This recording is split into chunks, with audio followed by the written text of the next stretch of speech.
নমস্কার, আমি সঞ্চিতা। আমার আরও একটি নতুন ব্লগে আপনাদের সবাইকে স্বাগত। যে যেখান থেকে দেখছেন আশা করি সবাই খুব ভালো আছেন, আমরাও বেশ ভালো আছি। তো এই যে সকালবেলা একদম ঘুম থেকে উঠে নিচের কাজগুলো সেরে একটুখানি অল্প কিছু বাসি ঘরটা ঝাড় দিয়ে চলে এসেছি গোপালের কাছে। গোপালকে একদম জাগিয়ে নিয়েছি। এই যে গোপালেরকে বাল্য সেবা যেটা দেওয়া সেটা দিয়ে তারপরে কিন্তু ঠাকুরঘর মুছে পরিষ্কার করে ঠাকুরের এই যে জলটা অ্যাকোয়াগার্ড থেকে নেব, ওটা নিচে নিয়ে যাব বালতিটা ঠাকুরের। আর একটা বালতিতে হচ্ছে এমনি কলের জল রেখে দিই, যেটা দিয়ে ঠাকুরের বাসন টাসন ধুই। যবে থেকে অ্যাকোয়াগার্ড এসছে, তো অ্যাকোয়াগার্ডের জল আমরা খাচ্ছি, ঠাকুরের জন্য অ্যাকোয়াগার্ডের জলই ইউজ করার চেষ্টা করছি। খাওয়ার জলটা ঠাকুরকে অ্যাকোয়াগার্ডে দেবো। এই যে জলটা তুলে নিয়ে সিঁড়িতে রেখে দিলাম। তো তারপরে এই যে একটা নাইটিটা চেঞ্জ করে নিলাম। তো একদম চলে এসেছি চা নিয়ে। চাটা আজকে আর বরের সাথে বসে একসাথে খাওয়া হয়নি। এই যে দুধ জাল দেওয়া চা, এগুলো হচ্ছে বরই করে থাকে। তো বর আজকে বেরিয়ে গেছে, যখন দেখছে আমি ওপরে অনেকগুলো কাজ, বাল্য সেবা দিতে বেশ সময় লেগেছে। তারপরে গাছে জল দেওয়া, ঠাকুরঘর মোছা, তো এগুলো করতে গেলে একটু দেরি হয়। আর এদিকে যেহেতু আজকে রবিবার, তো ওই কারণে আমার অনেক এক্সট্রা কাজ আজকে করার আছে। যেমন এই যে জলের বোতলগুলো ভরবো, তো ওই যে দেখতেই পারলেন, মানে বসে একা একা চা খেতে ভালো লাগছিল না। একসাথে বর আর আমি বসেই খাই সকালে, ছেলে মেয়ে অত সকালে না উঠলে। তো এই কারণে, আর মেয়ে যদি উঠে যায় তাহলে মেয়ের সাথে খাই। তো ওই কারণে একটুখানি ব্যালকনিতে ঘুরতে ঘুরতে চাটা খেলাম, চারপাশটা দেখতে। তারপরে এই যে জলের বোতলগুলো অল্প একটুখানি লিকুইড জেল দিয়ে আর হচ্ছে একটু ভিনিগার, এটা দিয়ে কিন্তু একটু সামান্য কিছুক্ষণের জন্য ভিজিয়ে রেখেছিলাম। তারপরে ব্রাশ দিয়ে ভালো করে ঘষে জল দিয়ে ধুয়ে নিলাম, কারণ বোতলের মুখগুলো না কিছুদিন জল তুলতে তুলতে একটু কেমন হয়ে যায়। তো ওই কারণে বোতলগুলো একটু লালচেও হয়, তো ওই জন্য ধুয়ে নিলাম। তো এই বোতল টোতল পরিষ্কার করে এই জায়গাটাতে যতটা জল যা পড়েছিল সেগুলো কিন্তু আমি ভালো করে কাচিয়ে একদম পরিষ্কার করে রান্নাঘরটাকে ঝকঝকে করে নিলাম। তারপরেই চলে গেলাম ব্রেকফাস্টে। তো ব্রেকফাস্টে আজকে করব হলো সুজি। তো সুজির প্যাকেট ঘরে 2-3টে ছিল, তো সেই সুজিটাই আজকে করব। তো একদম একটা কড়াইয়ের মধ্যে সুজিটাকে নিয়ে নিলাম। এবার এটাকে কিন্তু হালকা করে ভেজে নেব। মানে ভাজতে একটুখানি ভেজে না নিলে সুজির যে সেন্টটা সেটা কিন্তু ভালো বেরাবে না, আর খেতেও টেস্ট হবে না। তো ঘিটা আগে দিয়ে সুজি দেওয়া যায়, কিন্তু ঘিটা দিয়ে দিলে না, ঘিটা একটু বেশি কড়া হয়ে যায় আর কি গরম কড়াইতে দিলে, আর তারপর সুজিটা দিলে লাল লাল হয়ে যায়। তো সুজিটা আমি সাদা রাখবো করে ঘিটাকে পরে দিলাম। কিছুক্ষণ মানে একটু ভেজে নেওয়ার পর ঘিটা দিলাম। তাতে কি হবে, ঘিটা ভালো করে সুজির সাথে মিশবেও, ভাজাও হবে, কিন্তু লাল হবে না। তো এইভাবে করে ভেজে নিয়ে তারপরে কিন্তু দুধ দিয়ে দিলাম। আর দুধ দেওয়ার পরে যাতে দলা না পেকে যায়, তাই খুব ভালো করে খুন্তি দিয়ে নাড়িয়ে নিলাম। তো হালুয়া করাটা খুবই ইজি, আবার কিছু সামান্য সামান্য ভুল ত্রুটির জন্য কিন্তু এই সুজির হালুয়াতে কিন্তু টেস্ট আসে না। তো যেমন ছোটোবেলাতেই জানতাম না যে সুজিটাকে একটু ভেজে নিতে হয়, তারপরে কিন্তু দুধ, চিনি বা অন্যান্য জিনিস দিতে হয়। তো এরকম না জেনেই অনেক সময় মানে ছোটোবেলায় মনে আছে আমার যে সুজি করাটা খুব সহজ, এই ভেবে আমি সুজি, দুধ, চিনি সব দিয়ে শুধুই জাল দিয়েছিলাম, আর খেতে প্রচণ্ড বাজে লেগেছিলো। ভাবলাম এত কেন বাজে হয়েছিল। তো তারপরে আমি আমার দিদার থেকেই সমস্ত রান্না শিখেছি। তো দিদাকে জিজ্ঞাসা করলাম, আমি এইভাবে সুজি করেছি কিন্তু তোমার মতন টেস্ট হয়নি কেন? তো তখন দিদা বলল যে টেস্ট হবে কি করে, কিভাবে করেছিস? আমি বললাম এই তো দুধ চিনি দিয়ে ওটাকে সিদ্ধ করে নিয়েছি সুজিটাকে, তারপর চিনি দিয়েছি, এলাচ দিয়েছি, তেজপাতা দিয়েছি, সবই দিয়েছি। বলল না, সব থেকে বোকামি তো ওটাই করেছিস যে সুজিটাকে ভাজিসনি। তো সেরকমই, তো সুজিটাকে খুব ভালো করে ভাজতে হবে। তারপরে আর এই যে আগের দিন গেছিলাম এম বাজারে, তো ওখান থেকে ও হচ্ছে একটা ব্রাশ কিনেছে ওর জন্য। তো ওই ব্রাশটার কথা ওর সকালে ঘুম থেকে উঠে মনে পড়েছে যে আমি তো কালকে ব্রাশ কিনেছিলাম, কিন্তু কিনে আসার পরে ওর মনে নেই তো ওই কারণে আজকে সকালে ঘুম থেকে উঠে ওর ব্রাশ করতে গিয়ে মনে পড়েছে যে ও একটা ব্রাশ কিনেছে, তো এখনই ওকে ব্রাশটা বের করে দিতে হবে আজকে থেকেই। আমি বললাম কদিন পরে আমি বের করে দেবো, এখন পুরোনোটা দিয়ে কর না, ওটাই ওর লাগবে। তাই ওই সকালবেলা ওটা নিয়ে আসলো, ব্রাশটা বের করলো, এবার ব্রাশটা ও করবে। আর ওদিকে কিন্তু আমার হালুয়া হয়েই গেছে প্রায়।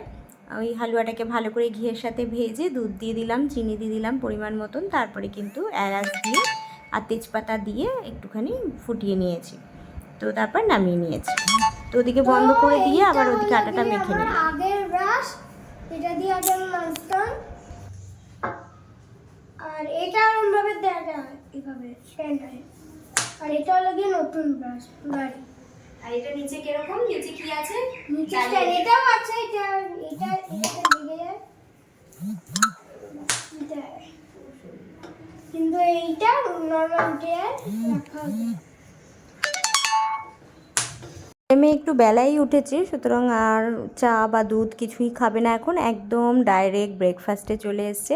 আগের দিনের পনিরের তরকারি ছিল, সেই পনিরের তরকারি দিয়ে ওরা রুটি খাবে। ওরা বলছে সুজিটা করেছি, বলছে সুজিটা এখন খাবো না, পনির দিয়েই খাবো। তো আমি শুধুই সুজিটা বানালাম এতটা।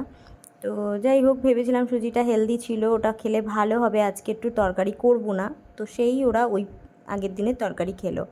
আর আজকে মেয়েকে একটা কাজ দিয়েছি, বলেছি যে আজকে যেহেতু সানডে তুমি বইয়ের টেবিলটা দুটো টেবিল বইয়ের ভালো করে মুছে পরিষ্কার করে বই খাতাগুলো সাজাও। তো এখন তো যেহেতু একটু পড়াশোনাটা ওর অফ আছে মেয়ের, তো ওই কারণে। আর ছেলে দেখো এখনও রুটি খেয়েই যাচ্ছে, ওর তো খাওয়ায় একদম গদি নেই। আর এদিকে একটু গান চালানো হয়েছে, গান চালিয়ে চালিয়ে এই আর কি বইয়ের টেবিলটা গোছানো হচ্ছে। তো বইয়ের টেবিলটাও গোছাচ্ছিল, আমার দেখে হাত উসপিস করছে, আমার পোষাচ্ছে না। আমি বললাম তুই সর, আমি গোছাই ঠিকঠাক করে, কোথায় এক্সট্রা কাগজপত্র সব সরিয়ে সেগুলোকে একদম সরিয়ে দেবো, তারপরে যেগুলো লাগবে সেগুলো। আর এই যে ছেলে কিছু কিছু ড্রয়িং আগে করেছিল, তো সেগুলোই তোমাদেরকে দেখা। ওদিকে ছেলে মেয়ে দেখিয়ে দিল যে আগের দিন কী কী কেনাকাটি করেছি, তো ওগুলো তো দেখলেই। আর এই যে দেখো ঘরটাকে আজকে এইভাবে কিন্তু বইয়ের টেবিলটাকে খুব সুন্দর করে গুছিয়ে নিয়েছি। বইয়ের তো আর অভাব নেই, প্রচুর বই, এক একজনের 18-19টা করে বই, তো আর কোথায় রাখবো, এইভাবে দুটো টেবিলে সাজিয়ে নিলাম। তারপরে মাঝখানে আবার ওই যে ছেলে স্কুলের ব্যাগ, পেন্সিল বক্স, এগুলো সব ধুয়ে দিলাম। আর এদিকে হচ্ছে ওর পেন্সিল বক্সগুলো ধুয়ে ওপরেই ছাদে স্নান করে নিল। ছাদে একটু রোদে জল দেওয়া ছিল। এখন ওয়েদারটা এমন, মানে না খুব গরমও না আবার খুব ঠান্ডাও না, মানে একটু কিন্তু ঠান্ডা ঠান্ডা ভাব গায়ে জল ঢাললে। তো ওই জন্য তো কদিন জ্বর গেছে, ওই জন্য একটু রোদে জলটা দিয়ে রেখেছিলাম, তো ওই কারণে ওই জলটা দিয়ে ও ছাদে স্নান করলো। আর দেখো ছেলে কত বড় হয়ে গেছে, কেমন নিজের প্যান্টটা একদম চিপড়ে, কিন্তু এরকমভাবে ও প্রতিদিনই স্নান করলে কিন্তু এরকম ওর নিজের প্যান্টটা এরকমভাবে চিপড়ে ও মেলে দেয় ছাদে। তো এই জিনিসটা মানে শিখে গেছে সত্যি কথা। তো এইটুকুই আর কি, ভালো লাগে যে এটা শিখে গেছে, অতটাও মানে এমন নয় যে আমাকেই করে দিতে হবে। তো তবুও আমি ওর সাথে সাথে আর কি ওপরে ছিলাম, কারণ আমারও কিছু কাজ ছিল ছাদে, ওই কাছাকাছি ধোয়াধুয়িগুলো করে দিয়ে আসলাম, কারণ দুদিন তো রোদ্দুর ছিল না, বৃষ্টি বৃষ্টি ওয়েদার, কিছু কিছু জিনিস জমে গেছিলো। তো তারপর আবারও এসে দেখলাম বেসিংয়ের সামনেটা, এই বেসিংয়ের এই তোয়ালেটা ভীষণ নোংরা হয়ে গেছে, তো এইটাকে একটু ধুয়ে দেবো। আর এই জায়গাটাকে বেসিংয়ের আয়না ঠায়না এইসব জায়গা দিয়ে পুরো ভালো করে একটু মুছে নেব। আর এর আগেই দুদিন আগে আমি হচ্ছে একটুখানি বেসিংয়ে হচ্ছে পরিষ্কার করে নিয়েছিলাম বিয়ন্ড ব্লু দিয়ে। বিয়ন্ড ব্লু বলতে আর কি যে মানে এক ধরনের মানে যেমন হারপিক টাইপের ওরকমই, ওটা বিয়ন্ড ব্লু, ওটা হচ্ছে মোদি কেয়ারের, তো ওটা আমি ইউজ করি। তো ওই কারণে সেটা দিয়ে কিন্তু আমি বেসিংটাকে ভালো করে পরিষ্কার কিছুদিন আগেই করে রেখেছিলাম, জলের দাগটা চলে গেছিলো। তো এমনি এরপরে হচ্ছে একটুখানি জলের মধ্যে হ্যান্ড ওয়াশ ফেলে এই ওপরটা কাজ টাজগুলো সমস্ত মুছে পরিষ্কার করে একদম দেখো বেসিংয়ের কাজটা ঝকঝক করে নিয়েছি। আর এই পেস্ট রাখার যে স্ট্যান্ডটা সমস্ত পরিষ্কার করে নিয়ে ভাবলাম আজকে তো ছেলে নতুন ব্রাশ নামিয়ে নিল, তো আমাদেরও অনেক দিন হয়েছে, এক ব্রাশ বেশি দিন ইউজ করা উচিত না, বড়জোর 3 মাস। তো ওই কারণে সেই ব্রাশগুলোকে আমরাও চেঞ্জ করে নিলাম, আগের ব্রাশগুলো। এবার কিন্তু নতুন ব্রাশ আমার ঘরে ছিল, তো সেই ব্রাশগুলো কিন্তু বের করে নিচ্ছি, একটা মেয়ে আমার আর হচ্ছে আমার বরের। তো ওই জন্য এই ব্রাশগুলো কিন্তু এই যে দেখো এরকম 4জনেরই 4টে নতুন ব্রাশ হয়ে গেল। তো ওগুলোই আর কি ভালো করে এই ব্রাশের যে স্ট্যান্ডটা আছে ওটার মধ্যে সাজিয়ে রেখে দেবো। এই যে সাজিয়ে রেখে দিলাম। আর একটা এরকম জলের বোতল, যেটা ছেলে স্কুলে নিয়ে যেত আগে, মানে ছোটোবেলায়, এখন তো বড় বোতল নিয়ে যায়। তো ওই বোতলের মুটকিটা নষ্ট হয়ে গেছিলো, তো এই বোতলটা দেখুন কি সুন্দর দেখতে। তো ওটার মধ্যে জল দিয়ে না আমি একটু পাতাবাহার গাছ লাগিয়ে নিলাম। তো ওটাই আমি ওখানটায় রেখে দিলাম, কারণ ওখানে অ্যাকচুয়ালি সাবান রাখার, কিন্তু সাবান রাখি না, সাবান গলে গলে পড়ে ভীষণ নষ্ট হয়। ইউজ তো করি হ্যান্ড ওয়াশ। আর পেস্ট রেখে দিলাম একটা নতুন, আর হ্যান্ড ওয়াশটাও রেখে দিলাম। দিয়ে ওইদিকে এই সমস্ত এক্সট্রা কাজগুলো করতে করতে ওদিকে তো বেলা হয়ে যাচ্ছে। তো ওই এক্সট্রা কাজগুলো সত্যিই আমার করা দরকার ছিল। তো আজকে রবিবার করে নিলাম, কালকে থেকে আবার স্কুল টুল আছে। তো আজকে তাই বেশি কিছু রান্না করিনি, শুধু ছেলে মেয়ের জন্য একটু বেশি করে মচমচা করে আলু ভাজা, আগের দিনের অল্প একটু পনির এখনও রয়ে গেছে সকালে রুটির সাথে খাওয়ার পরেও। তারপরে হচ্ছে আগের দিনের একটু ডাঁটা আলু সর্ষে পোস্ত ছিল, সেটার মধ্যে আর একটু ডাঁটা আলু সর্ষে পোস্ত বাড়িয়ে নিয়েছি, আর ডাল। তো এটা দিয়ে আজকে এবেলাটা চালিয়ে দেবো, ওই বেলা কিছু লাগলে আবার বানিয়ে নেব। তো এক একদিন এরকম হয় না যে রান্না করতে ইচ্ছা করে না, এক্সট্রা অনেক ঘরের কাজ থাকে, সেগুলো করে নিতে হয়। তো রবিবার তো কী হয়েছে, ওগুলো এই আলু ভাজা হলেই আমার ছেলে মেয়ে খুশি।